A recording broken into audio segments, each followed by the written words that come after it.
profesional Kristen yang ada di kantor-kantor, serta anak muda di gereja. Kalau dikatakan saya mewakili pandangan iman Kristen, saya juga tidak berani. Karena Kristenan itu spektrumnya terlalu luas dan kedalamannya sangat-sangat dalam. Meskipun saya belajar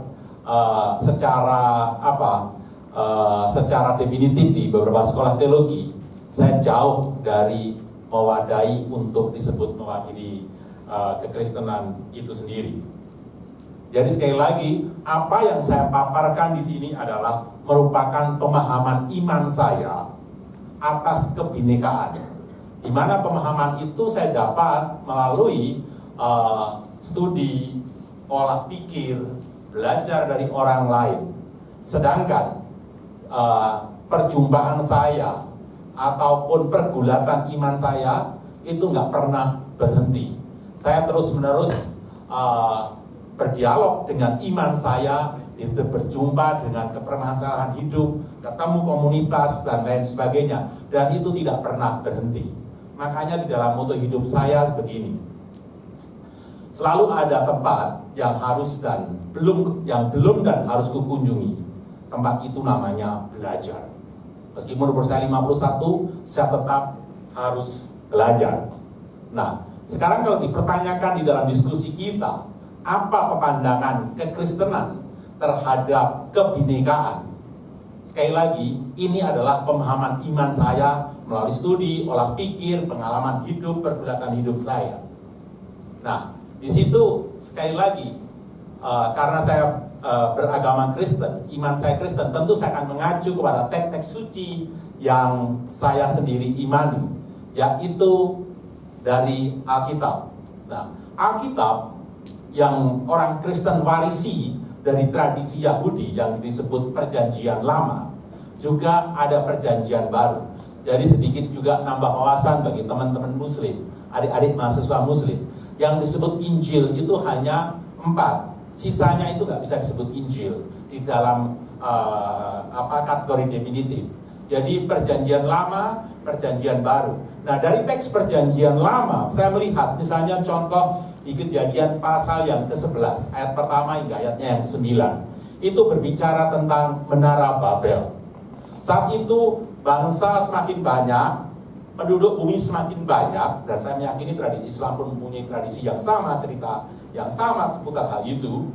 Nah, semakin banyak penduduk, maka beberapa orang pemimpin mengatakan begini, mari kita bersama-sama membangun suatu menara yang tingginya hingga sampai ke langit, supaya kita berkumpul, supaya kita dipersatukan menjadi satu bangsa, dan marilah kita mencari nama. Maka mereka membangun menara yang disebut menara Babel bersama-sama, dan itu akhirnya Tuhan kacaukan. Tuhan kacaukan bahasanya, sehingga ketika yang atas itu tukang di atas, kirimkan saya batu bata, yang dikirimkan dia pasir, sehingga kacau dan pembangunan itu berhenti. Bahasanya dikacaukan, maka dikasih nama Babel, artinya kacau. Dan mereka terserak melalui banyak bahasa. Di situ kenapa Allah mengacaukan bahasanya? Karena Allah pada awalnya menghendaki kebinekaan. Kejadian 1 ayat 28 dikatakan, bertambah-tambahlah banyak, penuhilah bumi. Artinya ada perintah bukan untuk diam di suatu tempat, perintah jangan diseragamkan, perintah untuk menyebar. Nah, ketika manusia berusaha melawan perintah Allah itu, maka dikacaukan. Jadi, dari cerita ini kita melihat bahwa teks suci, Alkitab mengatakan suatu kebinekaan adalah amanah dari Allah. Yang kedua, cerita tentang Nabi Yunus. Ini menarik sekali. Nabi Yunus adalah nabi bangsa Israel atau nabi bangsa Yahudi. Diminta oleh Allah, tolong kamu pergi ke kota Nineve supaya mereka sadar kesalahannya dan supaya mereka bertobat. Yunus tidak mau. Yunus seorang Yahudi, apalagi seorang rohaniawan Yahudi. Maka dia nggak pengen melihat bangsa Nineve itu diselamatkan. Karena apa? Bangsa Nineve itu selain kafir menurut orang Yahudi, Jadi istilah saling mengkafirkan tidak milik dari suatu tradisi tertentu. Tradisi-tradisi juga yang lain mengekskludkan orang lain dengan sebutan kafir.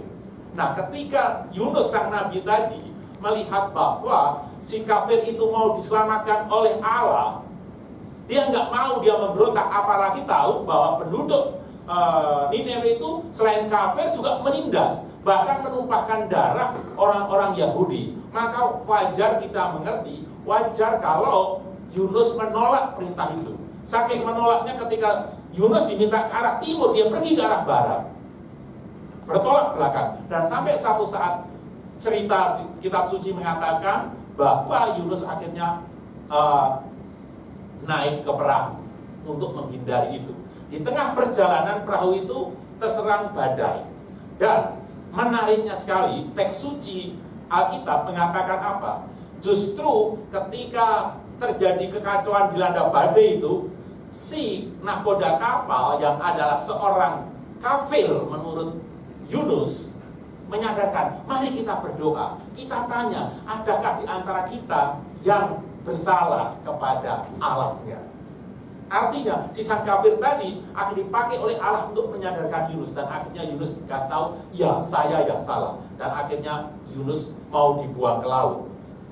Yunus menawarkan diri untuk dibuang ke laut. Yang penting bangsa itu nggak selamat, aku mati nggak apa-apa. Tetapi yang penting bangsa itu, yang kafir, yang menindas bangsaku itu tidak selamat. Dan apa yang terjadi? Akhirnya si nahkoda kapal yang kafir itu bilang apa? Jangan, kita harus selamatkan kamu. Ternyata dari orang kafir yang dikafirkan oleh Yunus sang nabi tadi ada keteladanan yang lain.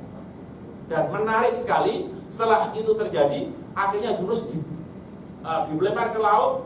Dalam cerita itu dimakan ikan besar, dan akhirnya dimuntahkan pas di pinggir Nineveh.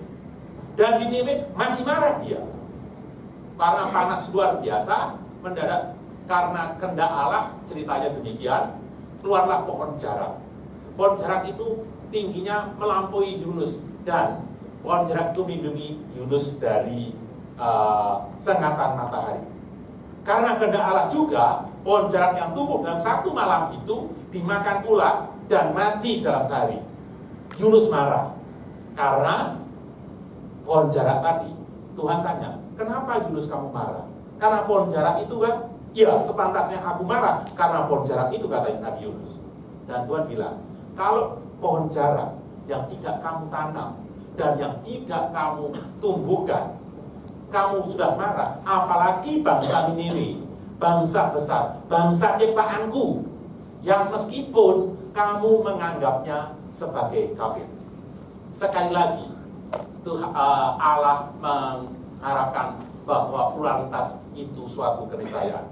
Dan yang ketiga, saya sudah dikasih kode waktu 3 menit, mohon maaf tambahan 2 menit. Ya, yang ketiga, teks perjanjian baru di kitab Efesus. Waktu itu dikatakan, Efesus pasal yang pertama, ya, orang-orang Yahudi yang telah menjadi Kristen memaksakan syariat Yahudi untuk orang-orang Kristen dari Yunani atau dari bangsa kafir. Syariat yang diminta adalah apa?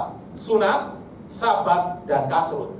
Orang meskipun sudah Kristen, kalau belum disunat nggak sah, nggak selamat. Yang kedua, merayakan sabat tiap hari Sabtu, harus membebaskan dirinya dari segala kegiatan setiap hari, kecuali kerohanian. Dan yang ketiga, kasrut adalah makanan-makanan yang kosher, yang artinya menjauhi makanan yang tidak kosher dan makan makanan yang kosher.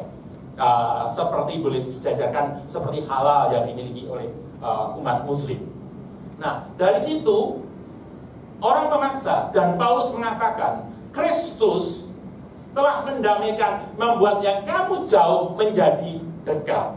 Kristus menjembatani itu, sehingga tidak sepantasnya kamu orang-orang Yahudi Kristen memaksakan keinginan kamu, memaksakan pemahaman kamu kepada Kristen yang lain. Sekali lagi, Allah menghendaki kebinekaan. Jadi buat saya yang memandang dari sisi Kristen, keimanan saya, kebinekaan itu adalah suatu keniscayaan. Ya, kesatuan itu adalah segala sesuatu yang terus harus kita upayakan. Dan yang ketiga, penyeragaman adalah suatu kemustahilan.